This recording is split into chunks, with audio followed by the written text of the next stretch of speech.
भाईजान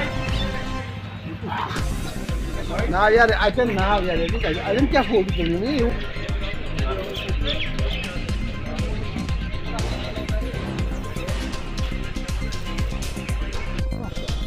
अस्सलाम वालेकुम, आप देख रहे हैं WC न्यूज़ नेटवर्क। कई हफ्तों से लगातार गोल बाज़ार व मुल्हका जात में गंदगी के ढेर पड़ने पर यहाँ पर समाजी व सियासी लीडरान ने सख्त तशवीश का इज़हार करते हुए इंतज़ामिया से मुतालबा किया कि वो गोल बाज़ार को जाज़िब नज़र बनाने के लिए यहाँ पर सफाई व सुथराई का इंतज़ाम करें। इस सिलसिले में महकमा दही तरक्की आज हरकत में आई है, जिन्होंने गोल बाज़ार में की नालियों से गंदगी उठाने का काम जो शुरू किया है। आप देख रहे हैं मेरे पीछे किस तरह से महकमे ने ट्रैक्टर को लगाया और यहाँ पर जान मज़दूरों को भी लगाया यहाँ पर गंदगी उठाने के लिए।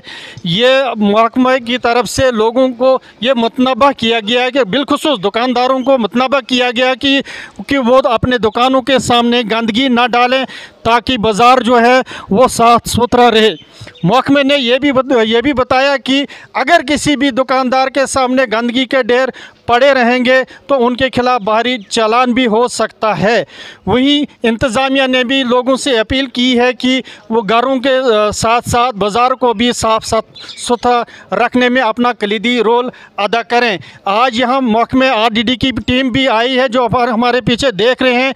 इस टीम ने यहाँ पर सफाई सुथराई के लिए कलीदी रोल अदा किया है। उम्मीद है कि आइंदा की तरफ भी ये इसी तरह से सफाई सुथराई करने में अपना कलीदी रोल अदा करेंगे।